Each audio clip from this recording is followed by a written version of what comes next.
Warning, कृपया बच्चे और कमज़ोर दिल वाले इस वीडियो को ना देखें क्योंकि आगे जो मैं बताने जा रहा हूँ उसे सुनकर आप परेशान हो सकते हैं। नमस्कार दोस्तों, स्वागत है आपका मिस्टेरोपीडिया में। आज मैं जिस इंसान के बारे में आपको बताऊंगा उसकी कहानी सुन के शायद आप हैरत में पड़ जाएं कि क्या कोई इंसान सच में ये कर सकता है। मैं जब इस वीडियो के लिए रिसर्च कर रहा था और जब कुछ इंटरव्यूज़ और वीडियो देखे तो मैं खुद 2-3 दिनों तक शॉक में था, ये सोच के कि किसी इंसान के दिमाग में ऐसा क्राइम करते टाइम क्या चल रहा होगा। उसने 1-2 नहीं बल्कि 17 लोगों को बहुत ही बेरहमी से मौत के घाट उतार दिया था। और सिर्फ मौत के घाट ही नहीं उतारा बल्कि उनके बॉडी के साथ सेक्स किया और उनके पार्ट्स को काट कर खाया भी। थंबनेल और टाइटल देख के आप समझ गए होंगे कि आज की कहानी एक सीरियल किलर की है। तो चलिए कहानी को शुरू करते हैं। रात के लगभग 11:30-12 बज रहे थे, तभी सड़क पे एक आदमी नंगा दौड़ता हुआ भाग रहा था। उसने सिर्फ अंडरवेयर पहन रखा था और उसके हाथ में हथकड़ी लगी हुई थी। वो भागता ही जा रहा था और चिल्ला रहा था कि वो मुझे मार देगा, वो मुझे मार देगा। तभी वहाँ से एक पुलिस की गाड़ी गुजरती है जिसमें 2 पुलिस वाले होते हैं। वो उस आदमी को देखकर आपस में बात करते हैं कि इतनी रात में आखिर ये इस हालत में क्यों दौड़ रहा है। उसकी हालत और हाथ में हथकड़ी देख के वो सोचते हैं कि ज़रूर या तो ये कोई क्रिमिनल है जो जेल से भाग रहा है या फिर किसी ने इसे किडनैप किया था और उससे बच के ये भाग रहा है। ये सोचते हुए वो उस आदमी की तरफ बढ़ जाते हैं और उसे रोक के पूछते हैं कि क्या हुआ, ऐसे क्यों भाग रहे हो। वो आदमी बस यही बोलता है कि वो मुझे मार देगा, वो मुझे मार देगा। वो इंसान नहीं, दरिंदा है, वो नहीं छोड़ेगा किसी को। वो इंसान बहुत ही डरा हुआ था। फिर पुलिस के समझाने पे थोड़ा शांत होता है और बताता है कि सर उसका नाम जेफ है जो मुझे मारने की कोशिश कर रहा था और वो हत्यारा है, बहुत लोगों को मार चुका है।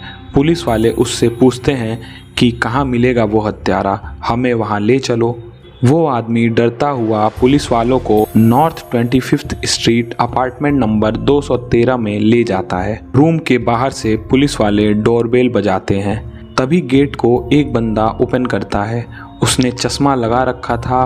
पुलिस को देखकर वो थोड़ा परेशान होता है। फिर पूछता है कि क्या हुआ, आप लोग इतनी रात को यहाँ कैसे आए।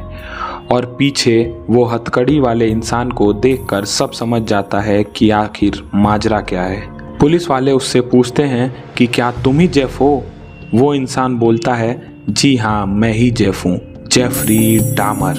अब पुलिस वाले उससे अंदर आने के लिए पूछते हैं। वो थोड़ा हिचकता है, फिर उन्हें अंदर आने देता है।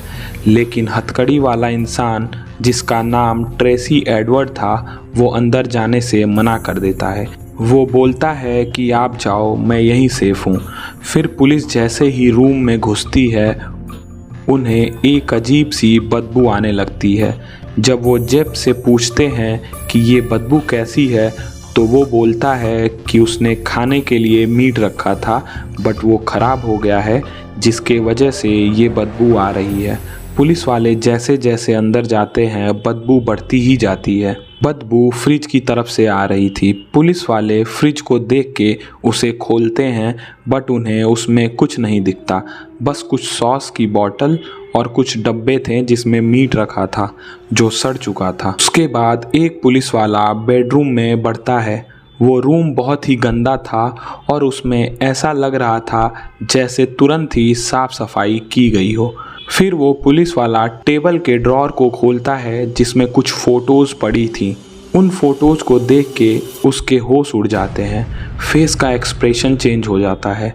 दूसरा पुलिस वाला ये देखकर उससे पूछता है कि क्या हुआ, ऐसे क्यों शॉक हो गए। पहला ऑफिसर बोलता है कि कैद कर लो इसे, ये इंसान नहीं, दरिंदा है। दरअसल फ़ोटो में कई लोगों की डेड बॉडी थी जिसमें कुछ का सर गायब था तो कुछ का प्राइवेट पार्ट। कुछ लोगों के बॉडी को फाड़ा गया था तो कुछ के सर को ड्रिल किया गया था। ये सब देख के दोनों जेफ को गिरफ्तार कर लेते हैं और वो चुपचाप गिरफ्तार भी हो जाता है। वो जब बाहर निकल रहे होते हैं और खुले हुए फ्रिज की ओर देखते हैं तो उनके होश और भी उड़ जाते हैं, क्योंकि फ्रिज के सबसे नीचे वाले सेक्शन में एक खोपड़ी पड़ी थी। वो किसी इंसान की थी। उसके बाद पुलिस वाले डब्बों को खोलते हैं जिसे वो सॉस और मीट समझ के छोड़ रहे थे। असल में वो इंसानों के खून और प्राइवेट पार्ट्स थे। फिर उसे पुलिस स्टेशन ले जाया जाता है और उससे पूछताछ शुरू होती है और जो कहानी वो सुनाता है उसे सुनकर पूरा यूएस हैरान हो जाता है। जगह जगह दंगे और प्रोटेस्ट होने लगते हैं। पुलिस वाले जेफ को देखकर उसकी बातों पे भरोसा नहीं कर पा रहे थे कि ये जो बता रहा है वो सच है। वो बताना शुरू करता है। जेफरी का जन्म 21 मई 1960 को अमेरिका के मिलवॉकी विस्कॉसिन में हुआ था। उसके पिता लियोनल डामर एक रिसर्च केमिस्ट थे जो जानवरों पे केमिकल से टेस्ट किया करते थे, और उसकी मम्मी बीमार रहा करती थी जिसके वजह से वो ज़्यादातर बेड पे ही रहती थी। बीमारियों के वजह से जेफ की माँ प्रेगनेंसी के दौरान बहुत सी दवाइयों को कंज्यूम करती थी जिसके वजह से उसके पापा और माँ में लड़ाई होती थी। जेफ के पिता का मानना था कि इतनी दवाओं के कंजम्पशन से पेट में पल रहे बच्चे पर बुरा असर पड़ेगा, लेकिन उसकी माँ एक भी बात नहीं सुनती थी। फिर जेफ का जन्म हुआ, लेकिन उसके माता पिता में हमेशा झगड़ा हुआ करता था। पापा ज़्यादातर समय बाहर अपने लैब्स में बिताते थे और माँ भी जेफ पर ज़्यादा ध्यान नहीं देती थी, जिसके वजह से उसको अकेला फील होने लगा और उसे ऐसा लगने लगा कि कोई उसके साथ रहना नहीं चाहता। धीरे धीरे उसके पेरेंट्स की लड़ाई बढ़ती गई और डाइवोर्स हो गया। लियोनल के 2 बेटे थे और जेफ उनका सबसे छोटा बेटा था। डाइवोर्स के बाद उसकी माँ ने जेफ को छोड़ दिया और बड़े बेटे के साथ रहने लगी, जबकि जेफ अपने पिता के साथ रहने लगा। लेकिन लियोनल ज़्यादातर समय बाहर रहते थे, जिसकी वजह से जेफ अकेला रहता था। एक दिन जेफ अपने पिता के साथ कार से कहीं जा रहा था, तभी उसे रास्ते में एक मरा हुआ रकून दिखा। उसे देख के वो एक्साइटेड हो गया और अपने पापा से बोला कि उसे वो देखना है। उसके पिता ने उसकी बात मान ली और उसे दिखाने के लिए ले गए। फिर जेफ ने रकून को घर पे लाने के लिए कहा। जेफ की खुशी को देखकर उसके पिता मान गए, क्योंकि जेफ ऐसे कभी भी खुश नहीं होता था और पहली बार इतना खुश देख के लियोनल को भी बहुत अच्छा लगा। फिर वो घर गए और उसके फादर घर में ही एक छोटे से लैब में ले गए जहां उन्होंने केमिकल रखे थे और कुछ मरे हुए जानवर भी थे जिन्हें कट करने वाले इक्विपमेंट थे। जेफ रकून को वहीं रख के उसे देखने लगता है और लियोनल उसे केमिकल के बारे में समझाते हैं और बताते हैं कि कौन सा केमिकल क्या काम करता है। वो अब रोज़ पापा को देखने लगा। उसके पिता हमेशा जानवरों के साथ टेस्ट करते रहते थे। कुछ जानवरों को चीरते और उनके ऑर्गन्स को अलग करते थे। ये देखकर जेफ को बहुत ही अच्छा लगता था। जेफ भी अब जानवरों के साथ ऐसा ही करने लगा।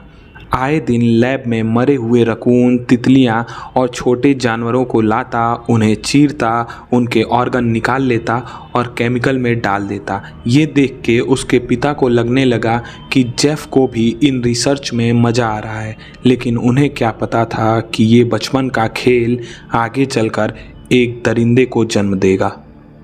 जेफ एक बार ऐसे ही अपने पिता लियोनल से पूछता है कि जानवरों के बोन को कैसे प्रिजर्व कर सकते हैं, तो उसके फादर उसके साइंटिफिक क्यूरियोसिटी को अच्छे से एक्सप्लेन करते हैं। फिर वो उन चीज़ों को जानवरों के साथ अप्लाई करने लगता है। अब वो स्कूल जाता है और वहाँ उसके बहुत कम दोस्त थे। वो ज़्यादातर किसी से बात नहीं करना चाहता था क्योंकि उसे लगता था कि सब उसे छोड़ देंगे। जब वो 14 साल का हुआ तो अल्कोहल पीने की लत लग गई, यहाँ तक कि स्कूल के ड्रेस में भी वो छिपाकर अल्कोहल ले जाने लगा। एक बार उसके दोस्त ने उससे पूछा कि वो ऐसा क्यों करता है, तो उसने बताया कि ये उसकी दवा है जो उसे आराम देती है। जब वो और बड़ा हुआ और प्यूबर्टी की एज में पहुंचा तो उसे पता चला कि वो गे है, लेकिन ये बात वो अपने पेरेंट्स और दोस्तों से छुपाता था क्योंकि उसे लगता था कि इस बात को कोई एक्सेप्ट नहीं करेगा और सब उसके मज़े लेंगे। धीरे धीरे वो लड़कों को दोस्त बनाने लगा ताकि वो अपनी सेक्सुअल डिज़ायर को पूरी कर सके। लेकिन जब सबको ये पता चलता है कि वो गे है तो सब उससे दूर हो जाते हैं, जिसका उसके दिमाग पे गहरा असर पड़ने लगा और वो अपने मेल फ्रेंड्स पे पूरा अधिकार चाहने लगा। वो सोचता था कि सब उसकी ही बात माने और वो जैसा बोले वैसा करें। उसने इंटेरोगेशन में कबूल किया कि जब वो 16 साल का था तब एक मेल रोज़ जॉगिंग करने जाता था। वो उसे अच्छा लगने लगा और एक दिन उसने उसे मारने का प्लान बनाया ताकि वो अपनी डिजायर्स पूरी कर पाए। उसके बाद वो एक बैट लेकर उसे मारने जाता है, लेकिन उस दिन वो बंदा जॉगिंग करने नहीं आता और इस तरह ये इसका पहला अटैक होते होते रह जाता है। साल 1978 डामर की ज़िंदगी का बहुत ही भयानक साल था क्योंकि इसी साल 24 जुलाई को उसके पेरेंट्स का डाइवोर्स हुआ और इसी साल वो अपनी लाइफ के पहले मर्डर को अंजाम देता है। 18 जून उसके पेरेंट्स के डाइवोर्स के लगभग 25 दिन बाद ही वो कार से घूम रहा था, तभी उसे एक लड़का दौड़ के जाता हुआ दिखा। वो उसे देख के कार को रोक देता है और वो उससे पूछता है कि कहाँ जा रहे हो, मैं तुम्हें लिफ्ट दे सकता हूँ। उस लड़के का नाम स्टीव हिक्स था। स्टीव उसे बताता है कि वो एक कंसर्ट में जा रहा है। ये सुनकर जेफ कहता है कि उसे भी उसी कंसर्ट में जाना है, चलो बैठ जाओ, मैं तुम्हें वहाँ ड्रॉप कर दूँगा। स्टीव मान जाता है और दोनों चलने लगते हैं। बातों बातों में जेफ कहता है कि कॉन्सर्ट में अभी टाइम है, चलो पहले मेरे घर चलते हैं, थोड़ी बियर पियेंगे, उसके बाद कॉन्सर्ट में चल लेंगे। इस पर स्टीव्स भी राजी हो जाता है। दोनों जेफ के घर जाते हैं। वहाँ जेफ स्टीव को बियर ऑफ़र करता है। दोनों बियर पीते हैं। बियर पीने के बाद स्टीव जेफ से कहता है कि चलो अब चलते हैं, लेकिन जेफ उसे रोकने लगता है और जेफ उसे किस करने की कोशिश करता है, लेकिन स्टीव गे नहीं था और वो गुस्सा कर जेफ को धक्का मार देता है और उसके घर से जाने लगता है। स्टीव को खुद से दूर जाता देख जेफ को गुस्सा आ जाता है और वो गुस्से में वहीं पास में पड़े एक डंबल को उठाकर स्टीव के सर पर मार देता है, जिससे स्टीव की मौत हो जाती है। यहाँ तक तो फिर भी एक नॉर्मल क्रिमिनल जैसी कहानी रहती है, लेकिन उसके बाद जो होता है वो आपको हिला कर रख देगा। जेफ स्टीव के कपड़े उतारता है, उसके ऊपर मास्टरबेट करता है और बाद में उसके बॉडी को ठिकाने लगा देता है और किसी को कानों कान खबर भी नहीं होती। इस मर्डर के लगभग 6 हफ्ते बाद उसके पिता अपनी एक जीएफ के साथ घर आते हैं, जिससे वो शादी कर चुके थे, और वहाँ आके देखते हैं कि जेफ अकेला पड़ा हुआ है। उन्हें ये देखकर बहुत बुरा लगता है और वो जेफ का एडमिशन मास्टर्स के लिए ओहियो यूनिवर्सिटी में करा देते हैं, लेकिन वहाँ उसका पढ़ाई में मन नहीं लगता है और वो हमेशा नशे में रहने लगता है। उसने कॉलेज से ड्रॉप आउट ले लिया, लेकिन पेरेंट्स को नहीं बताया। एक बार उसके पिता लियोनल सरप्राइज विजिट करते हैं और वहाँ वो देखते हैं कि चारों तरफ बियर्स की खाली बोतल पड़ी हैं। बाद में उन्हें ये भी पता चलता है कि वो कॉलेज भी नहीं जाता। इसके बाद लियोनल जेफ से रिक्वेस्ट करते हैं कि वो यूएस आर्मी में भर्ती हो जाए। ऐसा करने से उसमें डिसिप्लिन आएगा और गंदी आदतें छूट जाएंगी। वो अपने पिता की बात मान लेता है और आर्मी में भर्ती हो जाता है। उसकी ट्रेनिंग कंप्लीट होती है, जिसके बाद जेफ को जर्मनी में कॉम्बैट मेडिक के तौर पे भेज दिया जाता है। वहाँ उसकी परफॉर्मेंस एवरेज ही रहती है और धीरे धीरे वहाँ भी वो नशा करना शुरू कर देता है और ज़्यादातर समय ड्रंक ही रहता था और बाद में अपने साथियों के साथ भी छेड़छाड़ करता था, जिसके बाद उसे यूएस आर्मी से निकाल दिया जाता है। लेकिन वो अपने पिता के पास ना जाके मियामी बीच चला जाता है, क्योंकि उसका मानना था कि उसके पिता को वो फेस नहीं कर पाएगा और मियामी में वो आज़ादी से जो चाहे वो कर सकता है। अब वहाँ जाके उसे एक जॉब मिल जाती है और वो एक पास में ही रूम ले लेता है। जॉब से मिलने वाले पैसों को वो अल्कोहल्स में उड़ा देता था, जिसके वजह से वो रेंट नहीं भर पाता था। बाद में उसके रेंट ना पे करने की वजह से उसे रूम से निकाल दिया जाता है और वो बीच पर ही अपनी रातें गुजारने लगता है। फिर वो एक सैंडविच की शॉप में जॉब स्टार्ट करता है, बट बाद में परेशान होकर अपने पिता को कॉल करके सारी बात बताता है और ओहियो बुलाने के लिए रिक्वेस्ट करता है। उसके बाद वो ओहियो चला जाता है, जहां उसके पेरेंट्स रहते थे। ओहियो जाने के बाद वो अपने फादर और स्टेप मदर के साथ रहने लगता है, लेकिन उसके अल्कोहल पीने की लत कम नहीं होती है। एक बार वो ड्रंक एंड बैड कंडक्ट के वजह से गिरफ्तार कर लिया जाता है, जिसके बाद उस पे $60 का फ़ाइन और 10 दिन के लिए जेल भी होती है। ये सब देखकर उसके पिता समझ जाते हैं कि उसे अब वो नहीं समझा सकते हैं। उसे उसकी दादी के पास विस्कोसिन भेज दिया जाता है, क्योंकि वो बस एक अपनी दादी की ही बात मानता था और उनसे बातें कर पाता था। अब दादी के पास जाने के बाद शुरू में उसकी सारी आदतें अच्छी होने लगी थी। वो दादी के साथ चर्च भी जाता था, उनके कामों में हाथ भी बटाता था और घर के सारे रूल्स को फॉलो भी करता था। लेकिन ड्रिंकिंग अभी भी उसने नहीं छोड़ी थी। उसे एक ब्लड बैंक में जॉब भी मिल जाती है, जहां वो 10 महीने काम करने के बाद निकाल दिया जाता है और उसके बाद 2 सालों तक बेरोजगार ही रहता है और दादी के दिए हुए पैसों पर गुजारा करता है। 8 अगस्त 1982 को उसे एक बार फिर गिरफ्तार कर लिया जाता है और इस बार उसने विस्कॉसिन स्टेट फेयर पार्क में एक एग्जीबिशन के दौरान सबके सामने कपड़े उतार दिए थे, जिसके लिए उसे $50 का फ़ाइन देना पड़ा था। 20 नवंबर 1987 जेफ मिशिगन में एक गे बार में जाता है, जहां पे वो एक 25 साल के लड़के से मिलता है। उस लड़के का नाम था स्टीवन टॉमी। स्टीवन को वो बियर ऑफ़र करता है और उसे अपने साथ एम्बेसडर होटल चलने को कहता है। वो लड़का भी मान जाता है। फिर सुबह होती है और जेफ की आँख खुलती है। उसके होश उड़ जाते हैं। स्टीवन बेड पर मरा पड़ा था। उसके चेस्ट पे चोट के निशान थे। ऐसा लग रहा था मानो किसी ने तोड़ने की कोशिश की हो। स्टीवन के मुंह से खून भी निकल रहा था। जेफ अपना हाथ देखता है तो उसे भी चोट लगी होती है।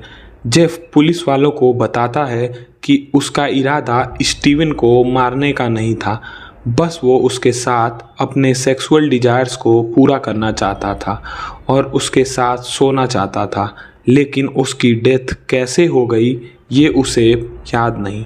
या तो वो नशे में सब भूल गया था या उसे मल्टीपल पर्सनैलिटी डिसऑर्डर था, यानी जब वो अटैक करता था तो वो एक अलग इंसान बन जाता था और बाद में सब भूल जाता था। अब वो एक सूटकेस में स्टीवन की बॉडी को तोड़ मरोड़ के भरता है और अपने दादी के यहाँ लेके चला जाता है। दादी के घर में एक बेसमेंट था जहां जेफ के फादर एक्सपेरिमेंट किया करते थे। जेफ उसे वहीं लेके जाता है और उसकी बॉडी से केमिकल्स की हेल्प से सारे मांस को निकाल देता है और हड्डियों को अलग अलग करके उन्हें पॉली बैग में भर के फेंक आता है। लेकिन उसके खोपड़ी को अपने पास रख लेता है और उसे देख के वो मास्टरबेट करता है। 8-10 दिनों तक वो केमिकल की हेल्प से खोपड़ी को सही रख पाता है और बाद में जब वो कमज़ोर हो जाती है तो उसे भी फेंक देता है। और इन 8-10 दिनों में वो लगातार उन खोपड़ी को देखकर मास्टरबेट करता था। स्टीवन की हत्या उसने अनजाने में कर दी थी, लेकिन इस हत्या ने उसे एक दरिंदे में बदल दिया। अब उसे लगने लगा था कि किसी को कंट्रोल करना है तो ये सबसे अच्छा तरीका है। उसे मार के वो जो चाहे वो कर सकता है, उसे रोकने वाला कोई नहीं होगा। और इसके बाद वो विक्टिम की खोज करना शुरू कर देता है। स्टीवन की हत्या के 2 महीने बाद वो फिर एक बार एक लड़के को फंसाता है। उसका नाम था जेम्स। वो एक गे प्रोस्टिट्यूट था। जेम्स को वो $50 का ऑफ़र देता है और कहता है कि मेरे दादी के घर चलो, वहाँ मैं कुछ न्यूड्स पिक क्लिक करूँगा और फिर तुम $50 लेकर चले जाना। लेकिन वहाँ पहुंचकर जेफरी उसे ड्रग्स दे देता है जिससे वो मदहोश हो जाता है। उसके बाद जेफरी उसके साथ सेक्सुअल एक्टिविटी करने लगता है और उस पे अपना पूरा कंट्रोल बनाने के लिए उसका गला घोंट के मार देता है। उसे ऐसा लगता था कि अगर वो ऐसा नहीं करेगा तो सब उसे छोड़कर चले जाएंगे, क्योंकि बचपन से उसके दिमाग में ये भर गया था कि कोई भी उसके साथ नहीं रहना चाहता। अब गला घोंटने के बाद वो उसकी बॉडी को बेसमेंट में ही 1 वीक रखता है और बाद में स्टीवन की ही तरह उसके बॉडी को भी फेंक आता है और खोपड़ी के साथ अपने डिजायर्स पूरी करता है। अब इसके बाद भी उसने 2 लोगों को दादी के घर बुलाया और उन्हें मार के उनके बॉडी पार्ट्स को घर पे रख लिया। अब बॉडी को ज़्यादा दिन रखने के वजह से वहाँ स्मेल आने लगा था। दादी को जेफ पे डाउट हुआ और एक बार तो दादी ने उसे एक लड़के के साथ देख भी लिया, बट उसने उन्हें कन्विंस कर लिया कि वो अकेला था। बट दादी को उसकी हरकतें ख़राब लगने लगी और उन्होंने उसे घर छोड़ के जाने को कह दिया। 14 मई 1990 जेफ दादी का घर छोड़ के north 25th street apartment number 213 में शिफ्ट हो गया। उसने ये फ्लैट ऐसे एरिया में लिया जहां क्राइम ज़्यादा होता था और मोस्टली ब्लैक लोग वहां रहते थे। इसके पीछे का रीज़न था कि वहां उसे कोई कुछ कहने वाला नहीं था और रेंट भी कम था। अब उसने यहां अपना 6th विक्टिम ढूंढ लिया और उसे $50 देने की बात कह के फ्लैट पे ले आया और उसने एक पोलराइड कैमरा लिया था जिससे उसके न्यूड्स फ़ोटोज़ लिए और बाद में उसे मार के उसके बॉडी को बॉईल करके सिंक में बहा दिया। यहाँ भी इसने ये काम चालू रखा जिससे पड़ोसियों को डाउट होने लगा, क्योंकि यहाँ भी स्मेल आने लगी थी। पड़ोसियों ने कई बार शिकायत की, लेकिन शिकायत करने वाले ब्लैक थे और ये वाइट था और यूएस में रेसिज्म बहुत ज़्यादा होने के वजह से पुलिस वाले भी जेफ की साइड लेते थे। एक बार तो ऐसा हुआ कि जेफ एक 14 साल के टीनेजर को फ्लैट पर ले आया, उसे ड्रग्स दिया और खुद नशे में सो गया। अब वो 14 साल का लड़का जैसे तैसे नशे में भागकर बाहर आया और बाहर गिर गया। वहाँ उसे जेफ की एक पड़ोसी लेडी ने देखा और पुलिस को बुला लिया।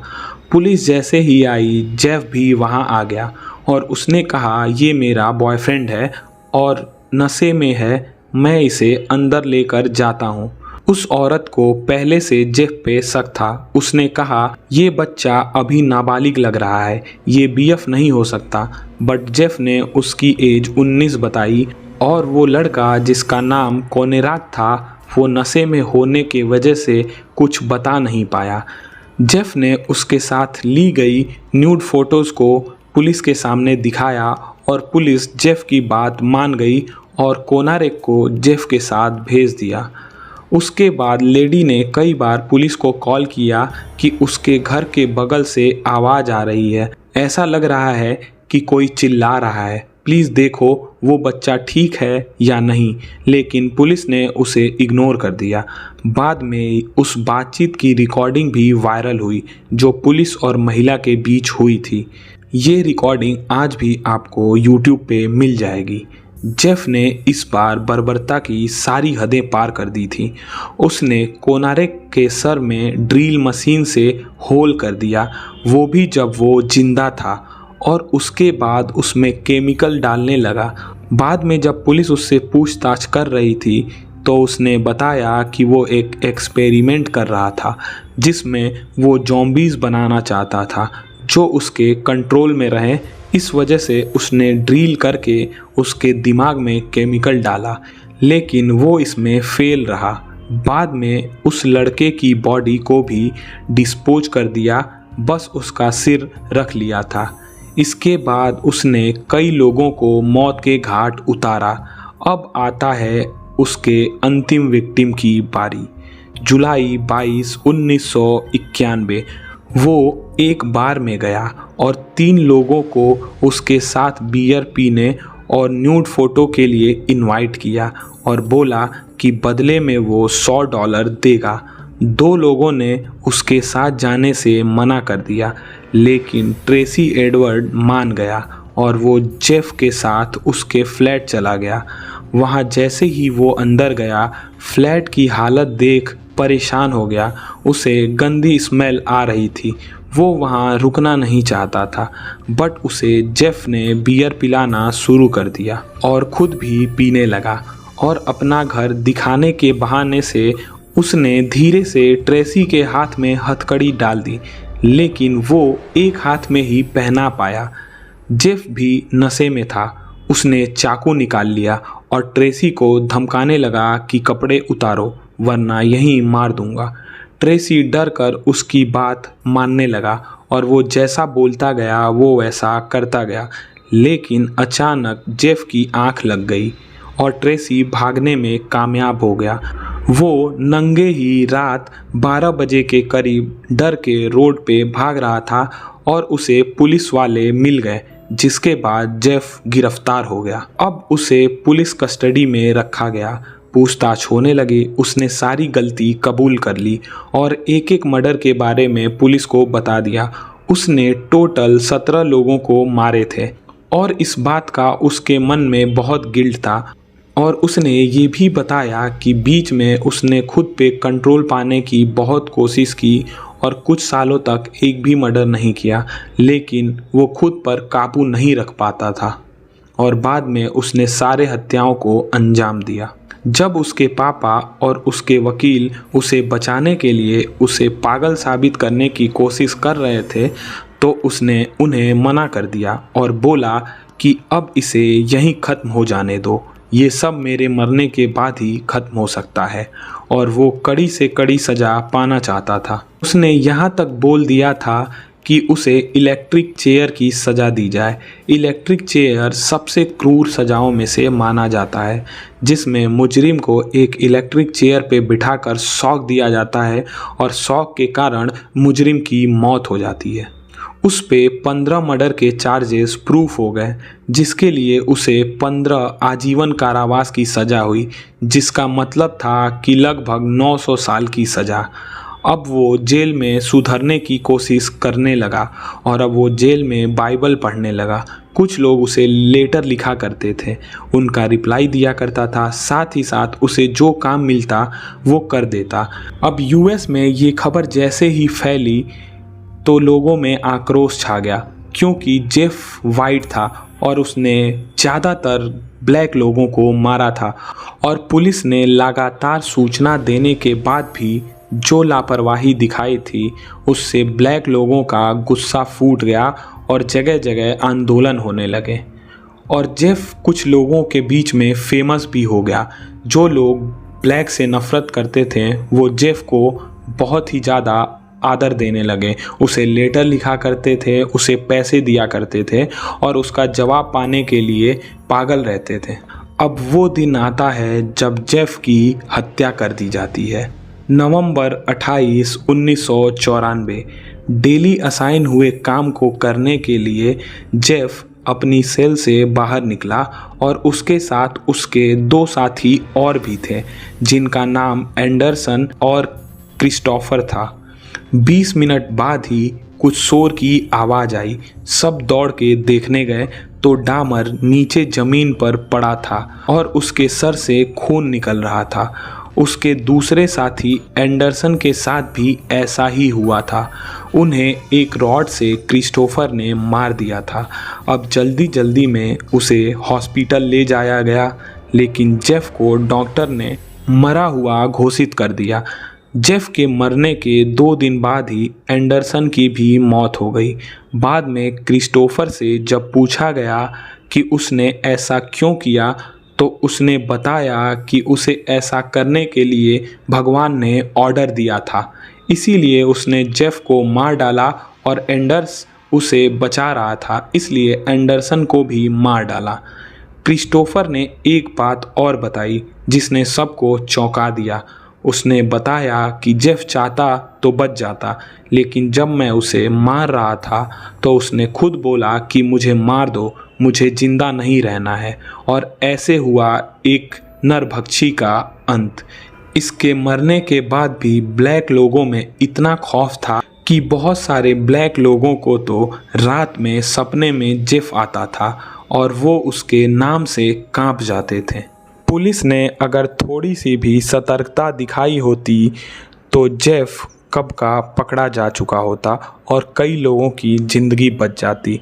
लेकिन पुलिस के अंदर भरे रेसिज्म और यूएस में ब्लैक और वाइट कम्युनिटी की बीच की लड़ाई ने एक दरिंदे को पाल पोस कर इतना बड़ा बना दिया। तो अब इस कहानी को यहीं ख़त्म करते हैं। उम्मीद करता हूँ कि आपको ये कहानी बेहद पसंद आई होगी। ऐसी ही और कहानियों के लिए चैनल को सब्सक्राइब करें। धन्यवाद।